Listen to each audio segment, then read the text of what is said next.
திருமணம் என்னும் நிக்கா பாகம் 12. கிருஷ்ணா இரவு சொன்னது போல ஜஸ்மின் தயாராக இருந்தாள். அவளை அழைத்து கொண்டு நேராக பேங்கிற்கு சென்றான். இங்கு எதற்கு என்று குழப்பத்துடன் இருந்தாள் ஜஸ்மின். அவளின் பெயரில் ஒரு அக்கவுண்ட் ஓபன் செய்தான்.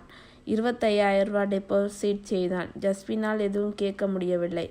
ஏடிஎம் கார்டுக்கு அப்ளை செய்துவிட்டு கிளம்பினார்கள்.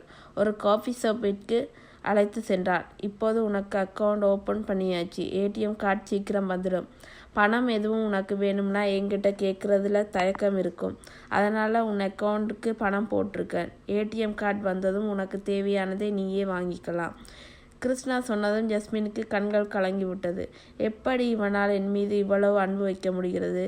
எனக்காக ஒவ்வொரு விஷயத்தையும் இவ்வளவு அக்கறையாக செய்கிறான். அல்லா! என் கண்கள் கலங்கியதை கண்ட கிருஷ்ணா, ஜஸ்மின் என்ன ஆச்சு? தப்பா எதுவும் சொல்லிட்டேனா?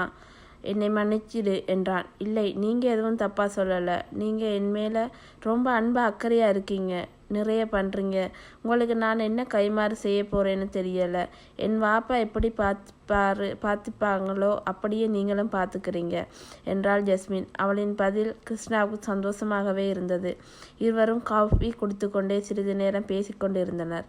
ஓரளவு பயம் குறைந்தது. இப்போதுதான் லேசாக பேச ஆரம்பித்திருக்கிறாள் ஜஸ்மின்.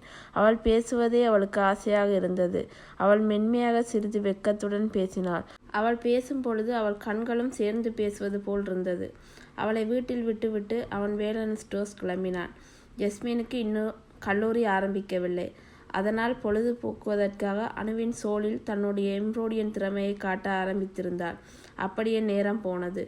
மதியம் 3 மணி அளவில் கிருஷ்ணாவின் கார் வாசலில் வந்து நிற்பதை பெல்கனியில் அமர்ந்து எம்ப்ராய்டியன் செய்து கொண்டிருந்த ஜஸ்மின் கண்களில் யாரையோ அவன் தூக்கி கொண்டு வருவது போல் அவளுக்கு தெரிந்தது. பதற்றத்துடன் எழுந்தவள் கண்ணில் அணுவின் சோல் தெரிந்தது. பதறி கீழே அவள் ஓடி செல்வதற்குள் அவளை அவனுடைய அறைக்குள் தூக்கி வந்து இருந்தான். அல்லாவே, அணுவுக்கு என்ன ஆச்சு? அணு என்ன ஆச்சு? ஏன் அழுகிற கிருஷ்ணா? அவளுக்கு என்ன ஆச்சு? ஏன் இப்படி துடிக்கிற? என்ன அப்படியே நிற்கிறீங்க? சொல்லுங்களேன் கிருஷ்ணா, என்ன ஆச்சுன்னு சொல்லுங்களேன். தெரியலை. அதற்குள் ஜஸ்மின் அழுக ஆரம்பித்து விட்டாள். அணு, ஒன்றும் இல்லைம்மா. என்ன பண்ணுதுன்னு சொல்லு. ஹாஸ்பிட்டலில் கூட்டிகிட்டு போகலாம். கிளம்புங்க கிருஷ்ணா. என்னதான் உங்கள் பிரச்சனை? அவள் அழுகிறது உங்களுக்கு தெரியலையா? சீக்கிரம் அவளை தூக்குங்க, ஹாஸ்பிட்டலுக்கு போகலாம். சத்தம் கேட்டு வந்த பார்வதி பாட்டி அணுவை பார்த்து புரிந்து கொண்டார். ஜஸ்மின் அழுவதை பார்த்துவிட்டு அவளிடம் சென்று மெதுவாக, அவளுக்கு மாதவிடாய் ஜஸ்மின். எப்பொழுதும் அவள் இப்படி வழி வரும். மருந்து மாத்திரை கொடுத்து பலன் இல்லை. சிவகாமி சுந்தரியும் வந்து விட்டனர். அனைவரும் அணுவின் நிலைமையை பார்த்து கஷ்டமாக இருந்தது. என்ன பாட்டி சொல்கிறீங்க? எப்போதும் இப்படித்தான் அழுவாளா? சுந்தரி அணுவின் பக்கத்தில் அமர்ந்து அவள் கைகளை பற்றி அமர்ந்திருந்தார்.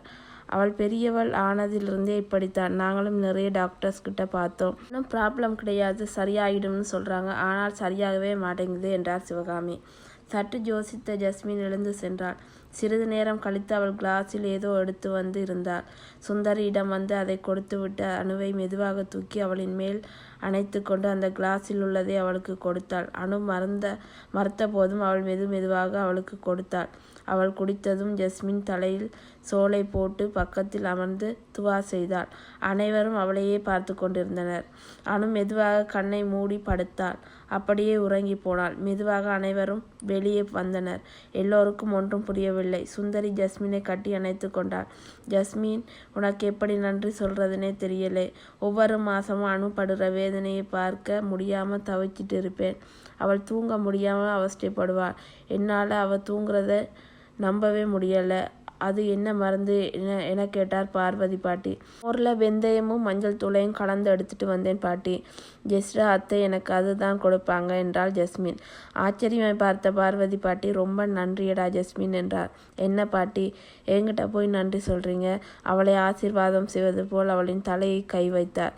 சிரித்து கொண்டே பூஜை அறைக்கு போனார். சிவகாமியும் சுந்தரியும் தங்கள் வேலைகளை பார்க்க ஆரம்பித்தனர். நடப்பவை அனைத்தையும் ஆச்சரியமாக பார்த்து கொண்டு நின்றான் கிருஷ்ணா. தயங்கி அவனிடம் வந்தவள், சொரி, என்னன்னு தெரியாமல் உங்ககிட்ட கத்திட்டேன் என்று மெல்லிய குரலில் சொன்னாள்.